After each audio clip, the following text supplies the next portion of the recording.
Every day on There's No Taste Like Home, Chef Gino D'Acampo will take 3 family cooks and the recipes that have been passed down through their families from generation to generation, out of the home and into a professional kitchen.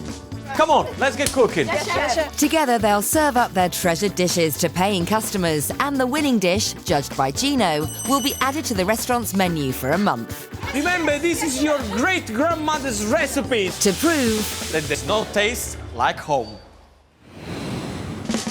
on today's show, a hearty beef stew that was born out of World War II rationing.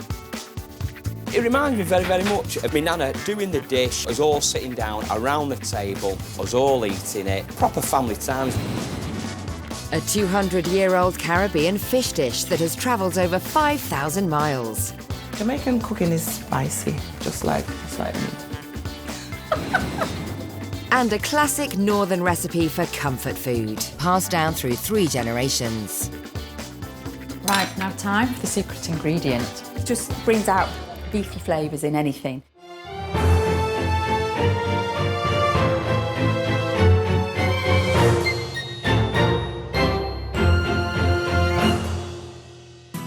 Hello, I'm Gino D'Acampo, and today I am in Manchester. This city is famous for its pies, pudding, and of course my favorite, the hot pot.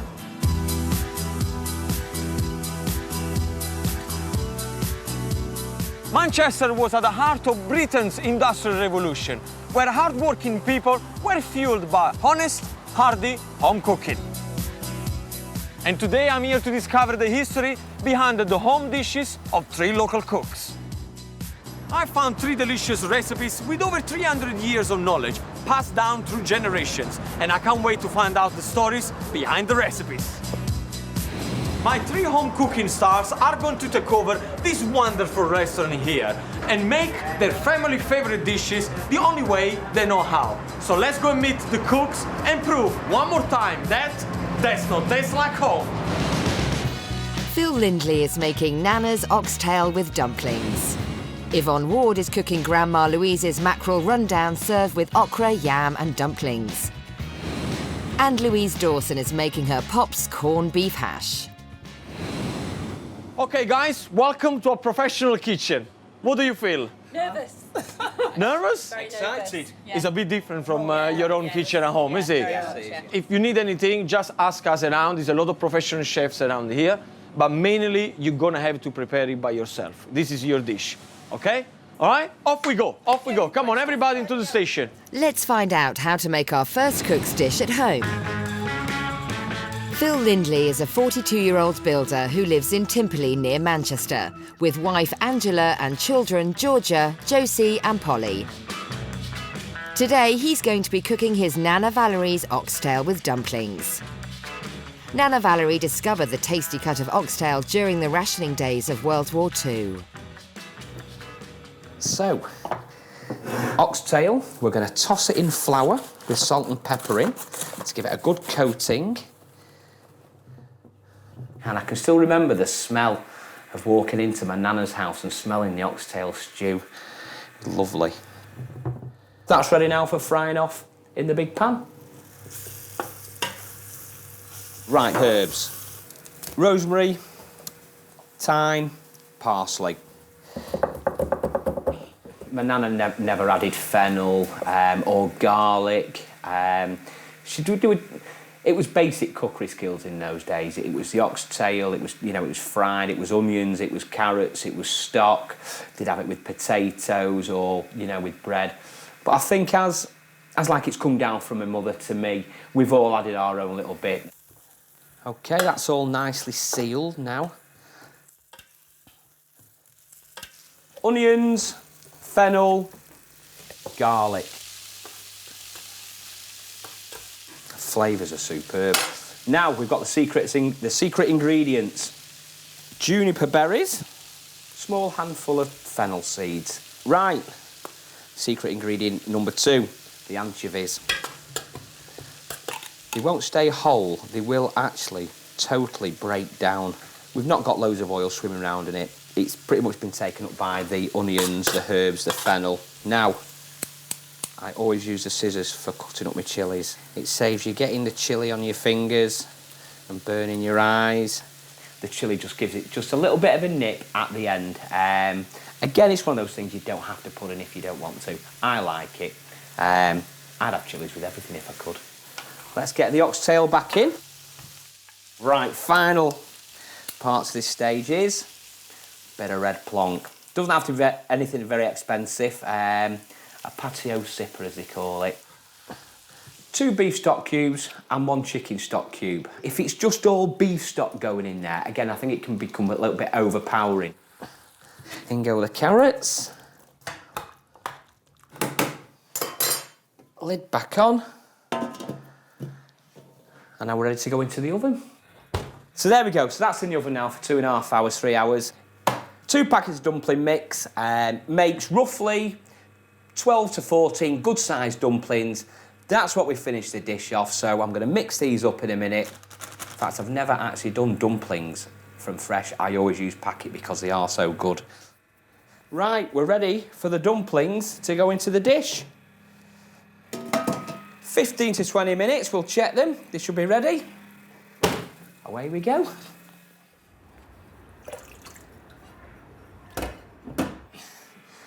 The main dish. Nana, I hope I've really made you proud with this one. So that's the secret to Nana Valerie's mouth-watering oxtail with dumplings. Gino's keen to find out a bit more about his story. Tell me a little bit about this recipe. Well, basically, Gino, it's 4 generations old now. My nana, my mum, myself, my daughter cooks it. Yeah, I suppose it's really the only dish that my nana really passed down to us. My nana, Valerie, a lovely, lovely lady. A great nana, looks after us fantastically, very loving. She'd be the one who'd pick you up when you fell over. Yeah, she was fantastic.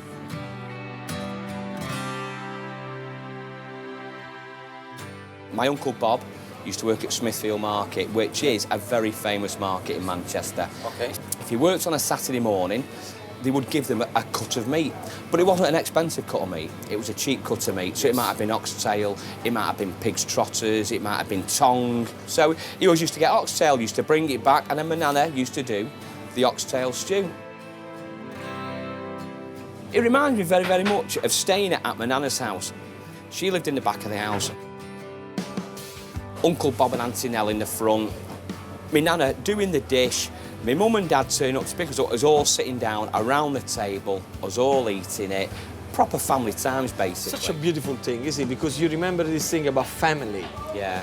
What would it mean to you and to your family to have a dish on a restaurant menu? I would be the proudest man in Manchester. Your family, how would they feel? I think there'd be a lot of pride there. A lot of pride. I'm going to show you how to make now the perfect dumpling, okay? Okay. The base of the dumpling is very easy. Self-raising flour, yeah. Okay? I got 200 grams here. Okay. And then you're going to use these sweets. Right. Sweets has to be always half of the measurement of the flour. So if this is 200 grams, 100 grams. This is 100 grams. Okay. Very simply, what you want to do, you put in there, okay? With a tablespoon, you start to mix. A pinch of salt. And then slowly, slowly, you add water, yeah. Okay? So you mix everything together until you get the consistency that is hard enough that you can start to work with your hands. And what's going to happen with the suet, they're going to make this dumpling very, very fluffy. Right. Which is going to be absolutely amazing. Can you see? Mix everything together, okay? Like this. Then what you want to do, just put a little bit of flour around, start to move it. And when you feel that it's not sticking to your hand, so that means it's ready. Now, at this point, okay, put some flour into your hand like this. Yeah. Okay, move it. And then very simply, you just start to roll them. Don't roll them, don't make them too tight. Okay, yeah, because otherwise you're going to lose the fluffiness. And then it's done. Perfect. Look at that. And this is, my friend, is how you make perfect dumpling, okay? No more packets. Never again. No more packets, not gonna perfect happen. dumpling. Look at that. That was so easy. It's never going to happen again. As Phil gets to work chopping onions, he has lofty ambitions for his Nana's oxtail. I want people to love my dish, and I want it to be on the table of every household across the country.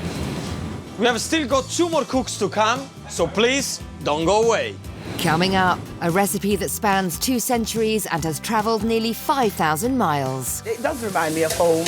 It reminds me of that sunshine as you wake early in the morning and the sun rises. Can you imagine that? Now is when we're gonna start to get serious. And our 3 home cooks take on service in a professional kitchen. How long for the oxtail? 1 minute, chef. 3 mackerel, Okay, chef. 2 beef. Yes, chef. Now's the tough bit, service.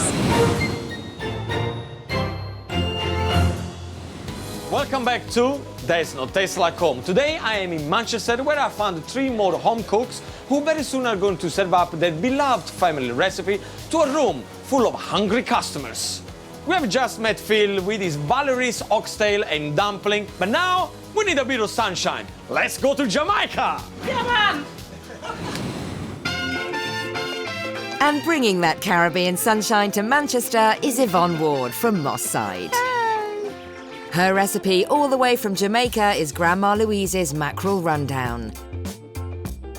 This feisty fish dish has been in Yvonne's family for at least 3 generations, with Grandma Louise passing it on to Yvonne's mum, who in turn passed it on to Yvonne. This is how I put together Grandma Louise's mackerel rundown. When I'm eating this dish, it reminds me of home. Reminds me of some good cooking, so it just makes me feel good and I enjoy it. First, I take 2 salted mackerel and boil them for 20 minutes. Yeah, when that's boiling, you've got to break the coconut. You can see it breaking. Gino, if I can do this and be safe, anybody can do it. But this has been working like this for years in Jamaica. I take 3 coconuts and grate them into a bowl. I then add warm water to the grated coconut and squeeze it to release the cream. I do this 3 times. Because my mother said you should do it at least 3 times, and she knows more than me. Pour this into the strainer. Now this has to run down. It's got to go down. You know, it's got to simmer down, and there's where you get the custard. Meanwhile that's doing, I'm going to take off the mackerel to refresh. I finally chop 1 large onion, some spring onions, garlic, tomatoes, 1 red pepper, and a Scotch bonnet. Small but deadly. We have these in Jamaica. We use them in a lot of dishes. Oh yeah, Jamaican cooking is spicy, just like me. but sorry, I'm terrible, aren't I? Well, it was my mother. When she first came to this country and she could get some of the ingredients, well, she couldn't get them in Stockport. She had to go to my side, you know, Alexander Road. This is when you put your ingredients in, when it's like this. You add black pepper, fresh thyme, and now I'm going to put in a bit of curry, and this gives it colour. Woo! Come to mama. Everything is at the point where it should be. There's custard, there's a bit of oil. Next, I break the mackerel, add it to the custard, and let it simmer for 7 to 10 minutes. Now the dish is completed. So that's Yvonne's mackerel rundown, served with okra, yam and dumplings. A veritable feast. What's more, this dish has a fabulously exotic heritage. So Yvonne, tell me where and when did it all start?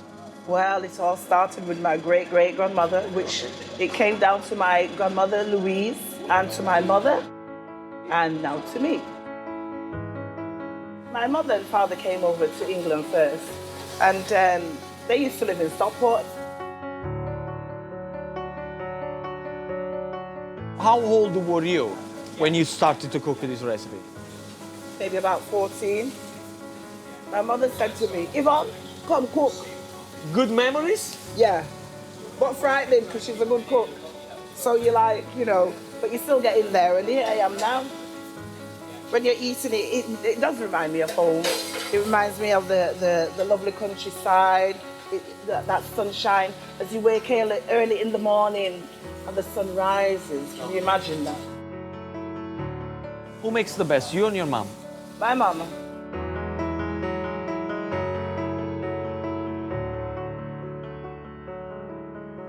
A lot of people can cook, Gino, but there's a taste. I'm not being funny, my mum's a good cook. There are a lot of good cooks. I think it's the but heart. But she's the heart, definitely, It's the heart. definitely. It's how much heart do you put into the food? And look at what she's done to me.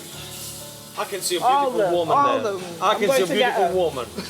Now, tell me, what would it mean to you and to your family to win today? For me, it's good to be making it here. I don't have to win. If I win, I'm really not looking at the winning. I'm looking at just showing this dish. So, Yvonne, tell me, why are we using salted mackerel and not fresh mackerel?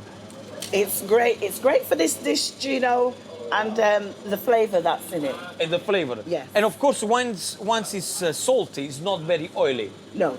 So there you have it, a great tip. If you want your mackerel not to be too oily, and if you want a beautiful flavour, nice and flaky, salted mackerel is the way, not the fresh one. Yvonne gets to work preparing the coconuts for her mackerel rundown. With 3 hours until service, the pressure is on as our home cooks busily prepare their family favourites for the first time in a professional kitchen. Each cook is hoping that Gino will choose their dish to take pride of place on this restaurant's menu for a month. So the menu is beginning to look marvellous. 2 great cooks, 2 great dishes, and a lot of history. There's just one more cook to meet. Louise Dawson is a 46-year-old housewife from Hale Barnes, who lives with husband Matt and children Joel, Samuel and Olivia. Her family dish is Pop's corned beef hash. This classic northern recipe spans 4 generations of Louise's family and was first made by her great-grandparents in the early 1900s. It's just something, as a family, we've always done. My dad used to cook it for us, hence it's called Pop's corned beef hash, which is what my children call him. They don't call him Grandpa or Grandad, they call him Pops. First, I peel and chop Maris Piper potatoes and carrots. Chop 2 onions. Rustic, that's my phrase for it, rustic.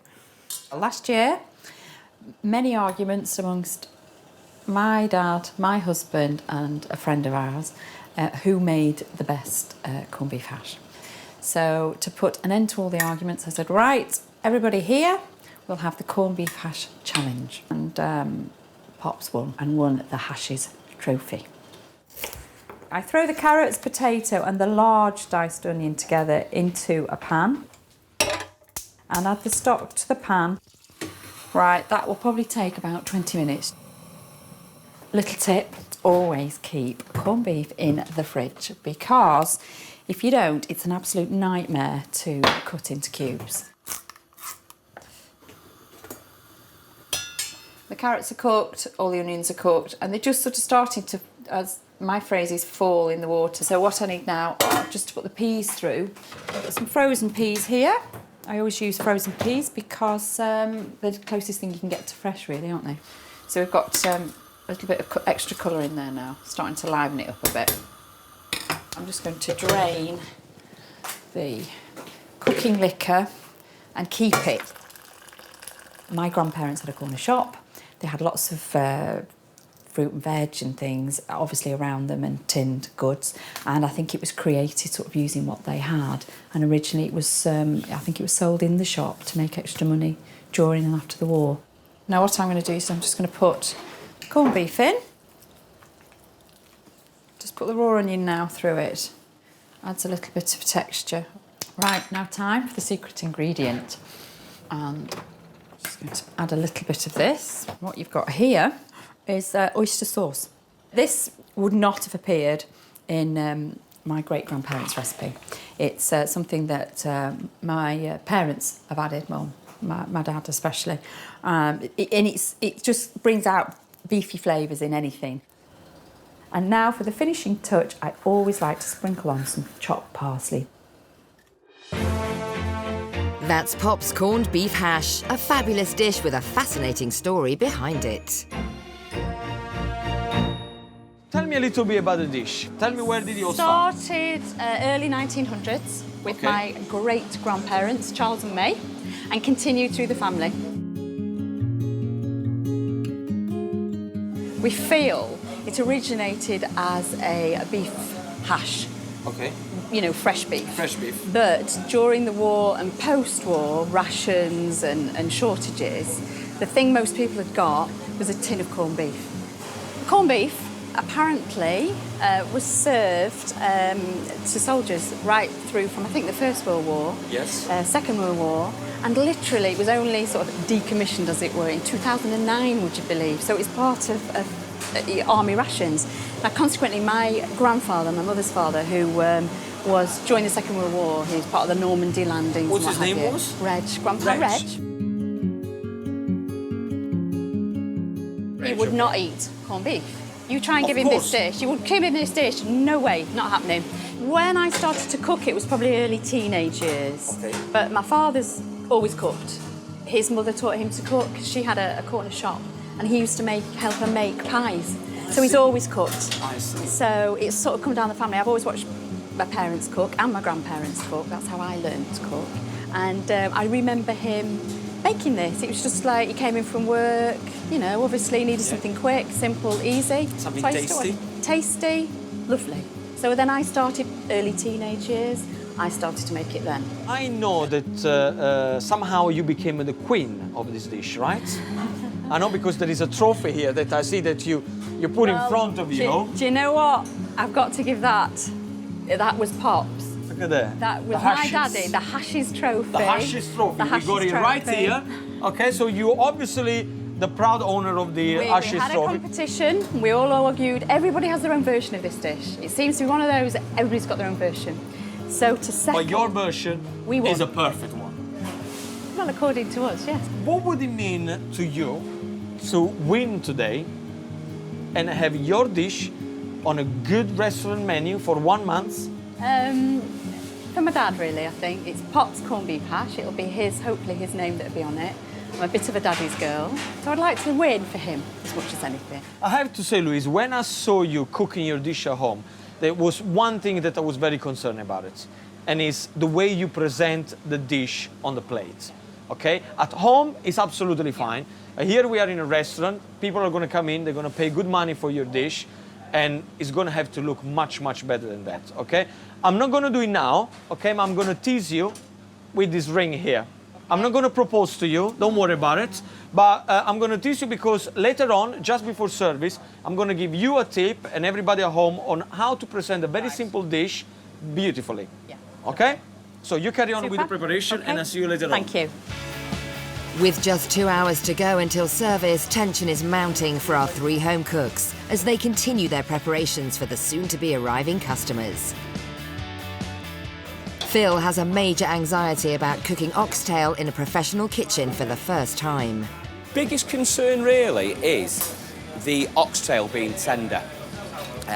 It's got to cook for a good 2.5, 3 hours, so it's got to be tender. I love it spicy and I love the hotness of the chilli, but I don't want the restaurant to feel that the mouths are on fire and basically ruin the dish. Yvonne is busy soaking her mackerel, but is worried about the timings of her dish, as a slow start could spell disaster for service. Just want to get it right. And if my mum was here, oh, she'd be at it already.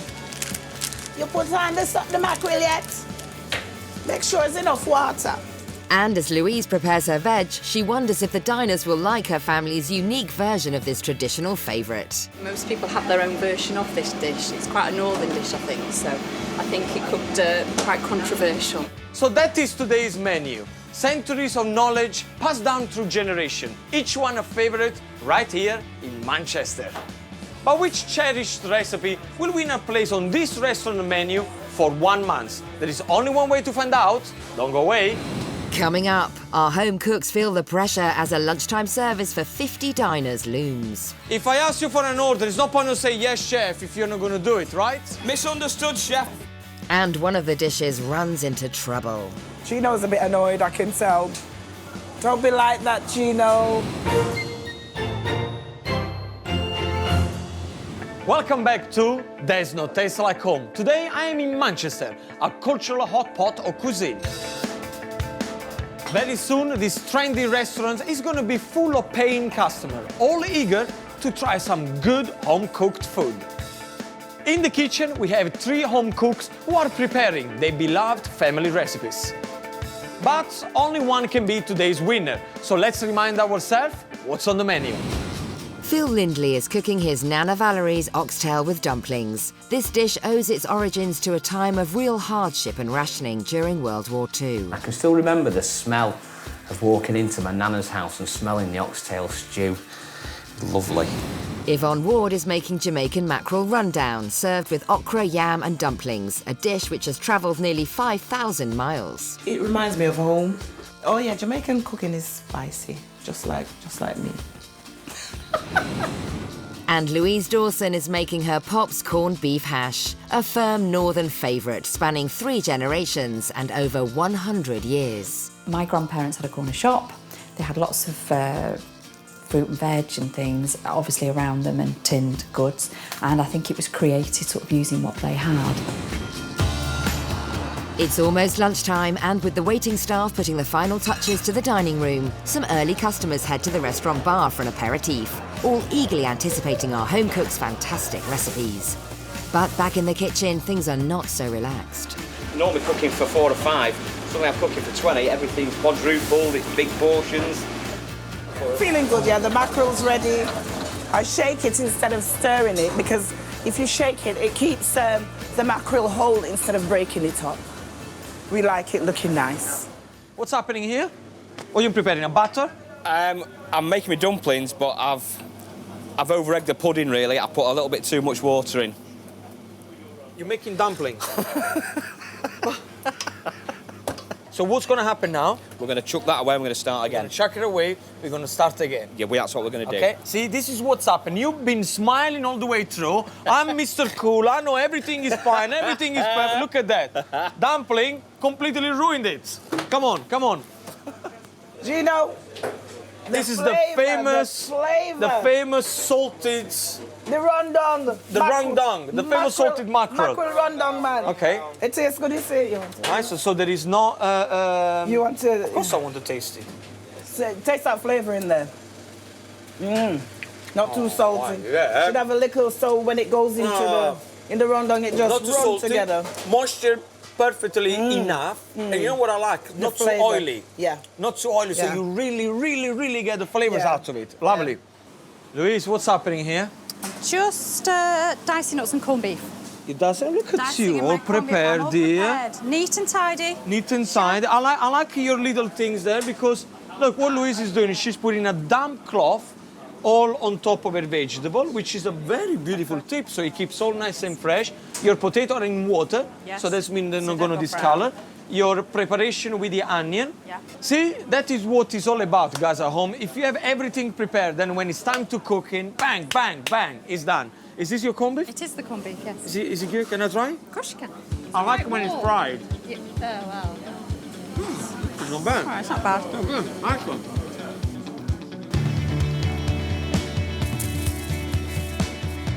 Despite the pressures of the kitchen, it's time for lunch, and whether the cooks are ready or not, the diners are making their way out of the bar and up to the restaurant.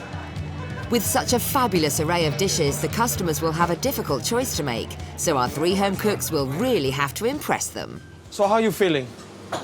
Nervous. But you should feel nervous, because let me tell you why. Now is when we're going to start to get serious, okay? The paying customer are out there, okay? So the restaurant is getting filled as we speaking. Before we start service, which is going to be about in 10 minutes time, what I want you to do is go back to your station, okay?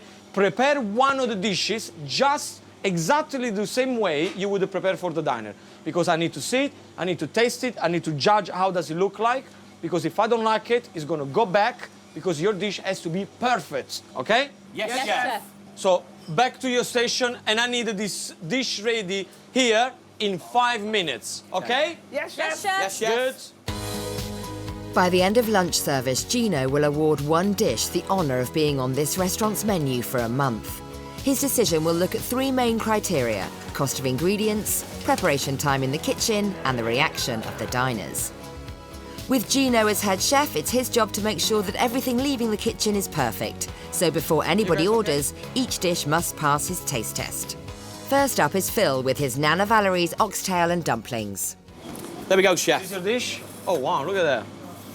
Nice, very hot.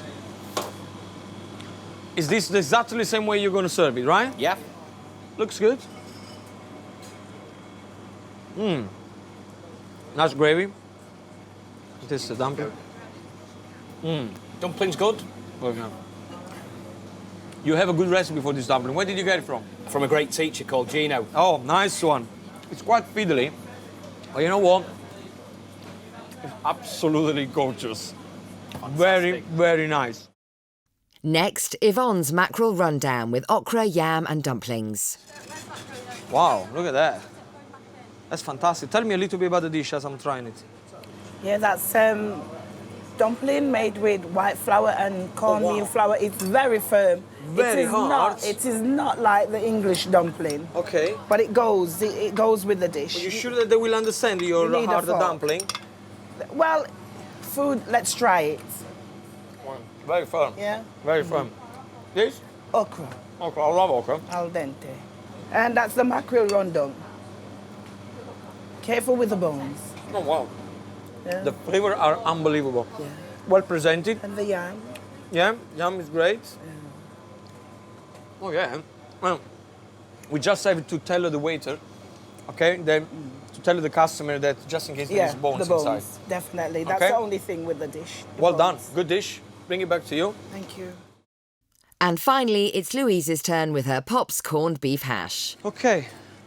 What do you think about the... what it looks like? Rustic.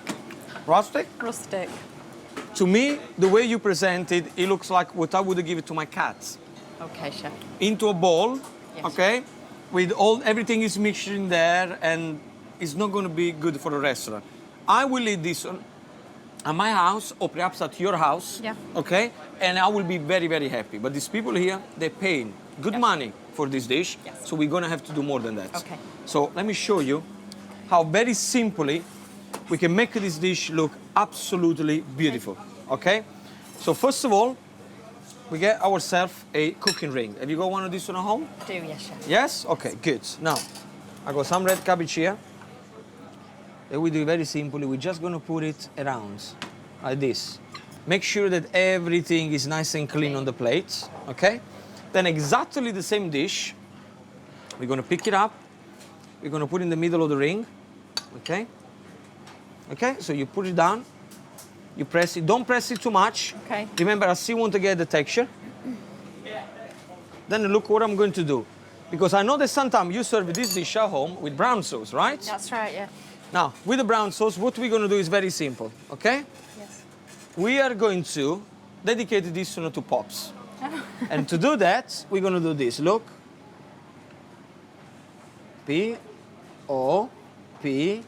P-O-P-S. Okay? Right, brilliant. Then we're going to lift it up. Yeah. We're going to put your little garnish on the top here. Brilliant. What do you think about that? Beautiful. Thanks, Ciao. chef. We've ordered one of everything, so we can have a choice. No, it looks really interesting, really tasty. Yeah, looking forward to trying some of the dishes. We're going to have the Jamaican mackerel. I think it looks really interesting. I'm not actually decided because I can't decide. Probably the mackerel or the corned beef hash. With all three dishes passing muster, it's time for service to begin. The service, the way it's going to happen is very, very simple. All the plates, we're going to serve them from here. So I want all the plates on this pass here on my left, okay? When I call your dish, the only thing I want to hear is yes, Gino, or yes, chef, whatever you want to do it. Understand? Yes, Gino. Yes, chef. Yeah? Because it's important that you reply to me, because otherwise, what's going to happen? I don't know that you got the information that you need. So you understood? Yes, chef. Valerie's oxtail stew with dumplings, please. Jamaican mackerel, please. Pops corned beef hash, please. Okay, guys, listen to me. I need 2 oxtail, 1 mackerel, 1 beef. Yes, chef. Well, let's the service begin. 1 mackerel, 2 oxtail, 2 mackerel, 1 beef. Yes, chef. It's like a pressure cooker. Make sure that the plates are clean before you give it to me. How long for the oxtail? 1 minute, chef. I'm trying Gino's tip. He's made it Okay, 1 quite beef, difficult. 1 mackerel. Yes, chef. How long for the mackerel? Come in, chef. Hey, look at the plate underneath. Look at the plate underneath. Nice one, look at that. Well done. Each turn. Well done. Thank you, Chef. Finally, Gino is happy and allows the dishes to make their way out of the kitchen. Looks really nice. I love the pops, really sweet added touch because I'd forgotten about that and that made me smile. And yeah, looking forward to tucking in. It looks absolutely delicious and I'm looking forward to trying a recipe that's been handed down through the generations. I'm pumped for the oxtail and yeah, it looks good. Presentation's nice and I think I'm going to enjoy it. Well, I have to say we just started 2 tables in and it looks quite good. Yes! Gino may be happy, but in the confusion of service, Louise has lost track of how many dishes she has to prepare. 2 corned beef, please. Louise, did you understand what I said? I did, Chef, yes, 2 Chef. more, yeah? After this one. Do you know how many you got in total? Yes, Chef. How many? 4, Chef. No. 3, Chef. No. Try again. 2, Chef. No. Higher. Higher. Sorry, Chef. 5 you got in 5. total. 5. While the cooks crack on, Gino heads front of house to meet a very special diner who has lent his name to one of the dishes. It's Louise's Pops. Really well. Yeah. Louise, she's doing really, really... Have you tried it yet? Not yet. Come on, try 1 bite. I want to see what you think. I've got to make sure it's to standard. You tell me. Yeah, that's good. Yeah? She's done you proud? She's done me proud. But, front of house, Gino has noticed something rather alarming about Yvonne's dish. Yvonne? Yvonne? Sorry, I was in the dining room and I see some of your dishes going out with loads of food on it. I know. How many portions have you got left? There's only about 5. 5? Yeah. 5 portions left? I put too much fish on the plate. Your dish is very popular. What am I going to tell to these people now? We have no fish whatsoever. Remember, this is not a home where you want to feed everybody with big portions. This is the Jamaican thing. I'm sorry. I made a mistake. Can you squeeze 6 out of this? Yeah. You sure? I'm going to try. I'm going to have to. That's a good start. Don't be like that, Gino. Yvonne? Yes, Chef? I've just told everybody there is no more fish left, yeah? There's a So few make left. sure I go at least 5 for these orders. I'm just going to have to go with what's left, I'm afraid. Gino's a bit annoyed, I can tell. Yvonne's mackerel rundown has just become mackerel run out. And with now only 2 cooks serving at full capacity, Phil is really starting to feel the pressure. 1 more oxtail. Phil? 1 minute, Chef. It can't be 1 minute, man. You can't serve 1 here and then 1 minute after you're going to serve me the second one. If I ask you for an order, it's no point to say yes, chef, if you're not going to do it, right? Misunderstood, Chef. Phil, what's happened to your beautiful smile? I'm under pressure, Chef. Thankfully, service is now well underway and the food seems to be going down well with the diners. This is the corned beef hash, it's delicious. Yeah, very nice actually. The bread and the dumpling was really good to go with the sauce. Just tasted the mackerel and it's delicious, so I'm going to tuck into the rest of it soon. Okay, guys, we have 3 tables, okay? Listen to me very careful. 8 corned beef. Yes, Chef. 5 oxtail. Yes, Chef. Phil? Chef? The best 5 oxtail that you ever prepared in your life, please. Okay. You know what, my 3 cooks in the kitchen here, they really done their family proud. All 3 have been absolutely fantastic, but which one is going to make it on the menu? Coming up. The winner of There's No Taste Like Home is...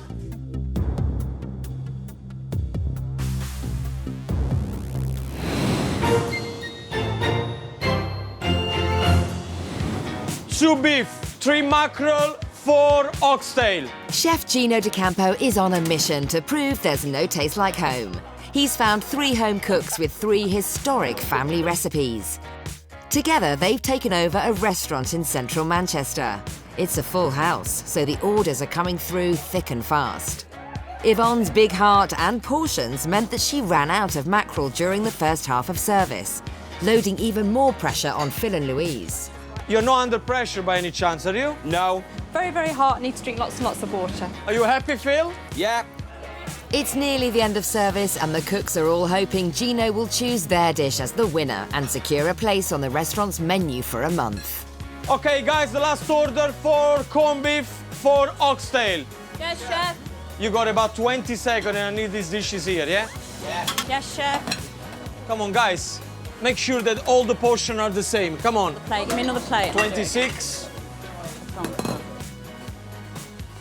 Louise, don't worry, I will clean your plates. Thank you, chef. Okay, guys, stop whatever you're doing and come here. It's over! Well, yes! Are you okay? Yeah. I'm worn out. You're not crying, have you? No. Even if you did shout at me. Oh, they're supposed to shout, so your dish is great. Yeah, How do you feel? How do you feel? It's been nice. It's been very nice. I'm glad for the experience. It's different, isn't it, in a professional kitchen? Oh, it's totally different. It's totally different, isn't it? The pressure, you're getting them out, the plate's got to be hot, it's got to be clean, and it's got to look good. I loved it. You loved it? I loved it. You want more abuse? Well, you can come in this kitchen. I don't mind abuse. Service is finished and our cooks have done all they can to secure their dish a place on the restaurant's menu for a month. It's now up to the diners, the restaurant's head chef and manager to help Gino make his difficult decision. Had the oxtail, good sort of hearty winter stews, excellent. Yeah, really nice, really tasty. I had the mackerel rundown. The sauce was very nice. Like you just wanted to tear off your bread, dip it in the sauce, and eat the bread. I had the Pops corned beef hash. It was really nice, and it was like the perfect size for a lunch and things. And the presentation was gorgeous. Well, they seem to have enjoyed them, but which dish will Gino pick? Will it be Phil's Nana Valerie's oxtail and dumplings, a hearty dish that originated during World War II rationing? I would be the proudest man in Manchester. I would be proud, and yeah, I want to win today. Or Yvonne's Jamaican mackerel rundown, served with okra, yam and dumplings, an exotic dish that has travelled nearly 5,000 miles, spanning 3 generations of Yvonne's family. I'm really not looking at the winning. I'm looking at just showing this dish. Or will it be Louise's Pops corned beef hash, a dish that spans 3 generations and over 100 years, a firm favourite in Lancashire? For my dad, really, I think. It's Pop's corned beef hash. It'll be hopefully his name that'll be on it. I'm a bit of a daddy's girl, so I'd like to win for him as much as anything. So, guys, did you enjoy your food? Yes! Was it good? Yes! Well, let's welcome our 3 home cooks. Come on, come here, guys.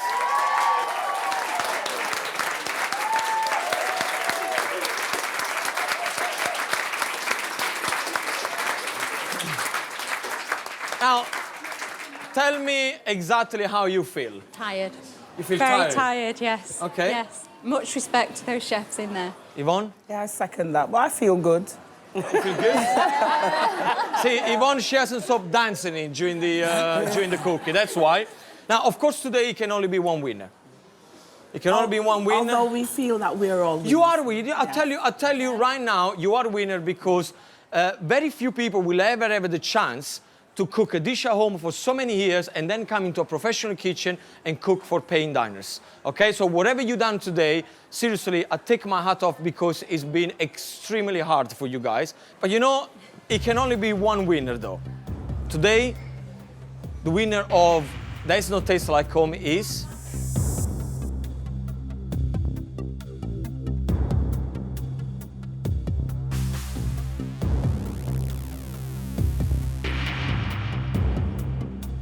Phil Oxtail.